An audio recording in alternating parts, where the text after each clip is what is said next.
Yo, what's up? What's up, your boy Domuto. We're back with another video. Today we're watching Casual Geographic, the science behind the unproblematic nature of capybara, the nature of the capybara. So, you know what I'm saying? We're going to see, my boy always has some facts ready for us. Shout out to, Casual Geographic. Let's get into it. Hold on, I made this joke already. How you doing? Fantastic. I hope you have a good day. Hope you have a better week. I hope your month is full of successful days and a lot of great ventures. I hope you just come up, brother. You smell great. You smell great. Aww. Oh, the capybara. One of the most memeable animals to be added to Earth's roster.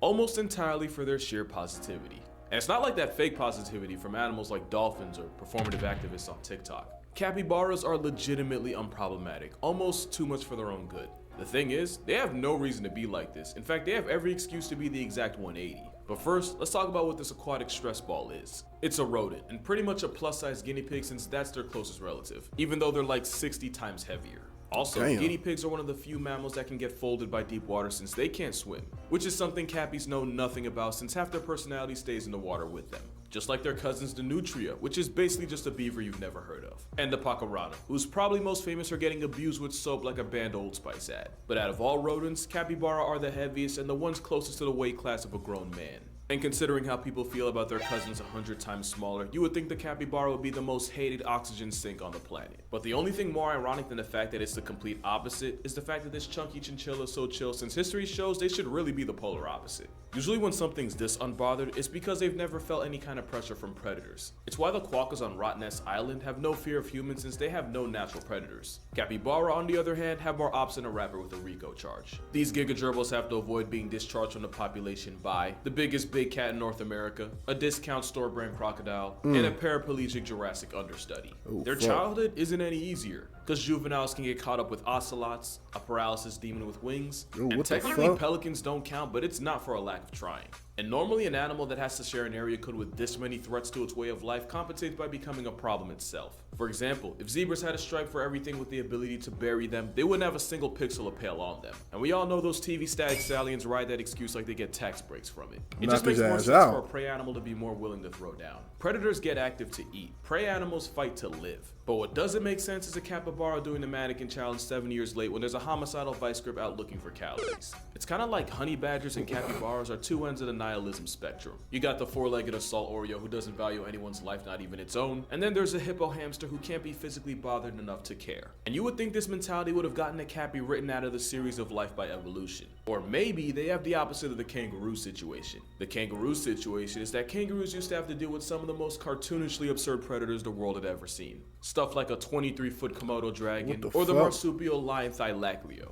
That prehistoric PTSD means that even though kangaroos today have to deal with zero apex land predators, they still act like they're in the trenches. So it's possible capybaras ain't got no type of predators coming up, and now they're Helen Keller to all forms of conflict. What the Believe it or not, capybaras weren't always the brolic beavers we know them as. Their ancestors were actually small rodents that evolved from Africa about 80 million years ago. Being small was lit because 1, it's a whole lot easier to hide, and number 2, eventually you get so small that putting you on a plane isn't worth the energy it would take to catch you. And when their ancestors pulled up to South America 40 million years later, they showed up to an area with few natural predators and plenty of food in the forms of the grasses they like to eat. Scientists now say that it was the lack of predatory pressure that allowed this plus-size rabbit pig to grow to the size it is today.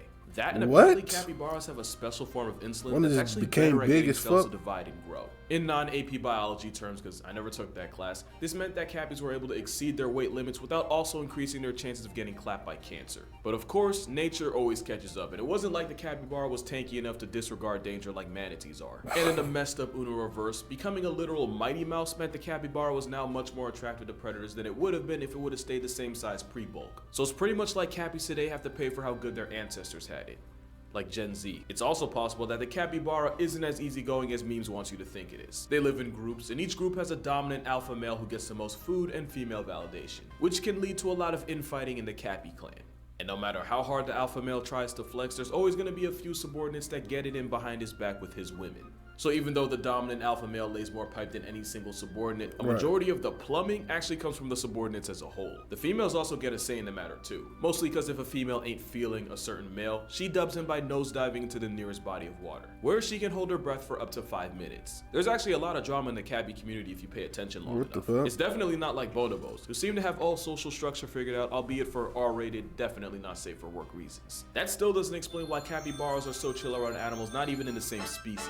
Like take Cheesecake, for example. Cheesecake was a capybara who was rescued and sent to live in a refuge for neglected and abused animals. But since she was only a baby at the time, she spent a lot of time living with the sanctuary's founder alongside her many dogs. And in typical cappy fashion, Cheesecake became one of the dogs, eating, sleeping, playing, and pretty much doing everything else in between with Right. it. Eventually, she would be promoted to the de facto foster mom for any abandoned puppies coming through the sanctuary. She would regularly adopt a family of abandoned puppies and raise them like her own blood. She would even discipline her pups if they ever got too out of line. Cheesecake was basically a Mother Teresa for terriers and any other orphan pups. Those weren't the only animals she adopted in her time. There's actually a really good reason why capybaras are the best rodents to leave your children with, and why they're the polar opposite of Chuck E. Cheese. Something about that cheddar feed never really sat right What with the me. fuck is- Capybaras do this thing called alloparenting, where the adults take turns watching over the babies in a group in this kind of like revolving daycare system.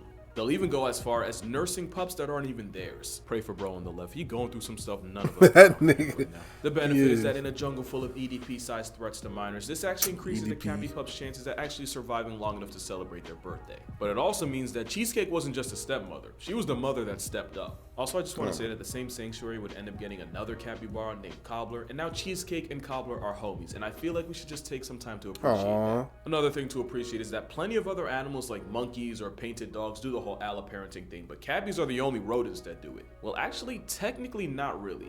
Turns out red squirrels will adopt orphans as long as they're somewhat closely enough related to them. But that's not the same as having a built-in nursery system in the group. So it seems that being naturally social, being as swole as they are, and having literal stepmother software in their system is what makes this He-Man hamster what it is. Capybaras got so much clout that even though they're truly native to South America, they have a pretty sizable fan base all over, but especially in Japan. Why Japan? Well, it all started in the Izushaboten Zoo in 1982. A worker was cleaning out an enclosure with hot water when he turned around and realized that all the capybara were huddled around a warm puddle that had formed. The worker said bet, or whatever the equivalent in Japanese would be. And ever since, the Izushaboten Zoo would create these traditional hot yuzu baths for the water-loving hippo hamsters to enjoy. Which is the entire backstory as to how this video exists. And because whatever capybara received they give back tenfold, these videos going viral single-handedly brought in thousands, hundreds of thousands, and even millions of yen in revenue, all from people wanting to see them. Meaning it is scientifically proven, 100% non-refutable, that capybaras are good for the economy. If your country's currently in a recession, think to the last time you saw a capybara hot tub party. If you can't remember, then I think you found your problem. We don't need stimulus checks, we need more happy cabbies per capita. That's why there are entire websites dedicated to finding the closest capybara in your area. So if I ever post a picture of me and a capybara with no context, this is the context. Capybaras are such an unlimited serotonin hack that naturally people are gonna ask if they're good pets. And my answer is, yeah, they'd probably be good pets. Question is, would you be a good owner? Here's why you probably wouldn't. One is that they poop. A lot. They kind of have the panda problem where they eat things that don't give them a whole lot back, so to compensate they eat a whole lot more of it, which means they seem to drop deuces at will. You might not get to notice just how much because capybara also take part in coprophagia, which in NICE 2023 YouTube guidelines terms means to eat food twice to get all the nutrients out of it. And if you can handle watching this infinite food glitch in action, there's the fact that you have to feed them in the first place. Remember, we're talking about a gerbil that can weigh as much as you, but you're not just feeding one cappy. Since they're social animals that don't do well alone, you'd have to adopt a buddy for him or even another one after that. Cause two's company, but three's a party. And no self-respecting cappy would hop out at the after party with an entourage of one. All jokes aside, that same logic is why Switzerland considers a guinea pig a victim of abuse if it has to live alone. It's really not that different for a guinea pig. Guinea pig. I should have used that from the beginning. There's also the fact that since half their life involves water, you're gonna have to have 24-hour access to anything the capybara can at least wade in. And before you say bathtub, just remember that most of their backdoor business happens while they're in the water, so you might want to rethink that. But the best reason why you might want to hold off on adopting a walking coconut, it's still a wild animal. Don't let the memes get it twisted. Despite all the hype, they're still very much capable of inflicting violence when they want to, or when they feel like they need to. And I'ma just say it, it's real cute until you get it mad and you realize you now have a 150-pound rodent with an overbite coming at you. In fact, in 2005, a capybara in a Japanese zoo murked a spider monkey that was standing in its pool by grabbing it by the neck. So if you're considering adopting a biting, pooping, eating machine, you might be better off just having kids, because only one of them can give you tax credits. Or you can just move to Tigre, Argentina, because the South American city has been taken over. And when I say taken over, I mean that in the most passive way possible. With fires and an unusually cold winter killing their food supply, the Capi clan seen the spawn en masse inside the Argentinian gated community. They quite literally pulled up. The upside? Free lawn control. The downside is these deer rabbits marrying the problems of the two animals in one package. They destroy gardens and leave behind Hershey kisses, while also becoming a danger to everyone on the road. Oh, there have also been reports of Capybara running fades with pet dogs, although to be fair, the dogs probably started it.